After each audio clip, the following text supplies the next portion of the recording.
Akwetete mfalme wangu. Akwetete kiswaswadu. Okopa! Mkewa ndani! Ametekwa! Karibuni wanangu. Niambie basi Nkwabi. Akwetete!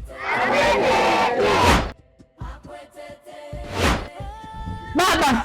Nini mwanangu? Kuna mtu anataka kumnyoa Nkwabi. Ina maana yeye mtoto wake hamfundishi ipasavyo. Ndio umemfundisha kijana wako hivi? Hapana mfalme. Lazima uwe na heshima, huyu ni mama wako.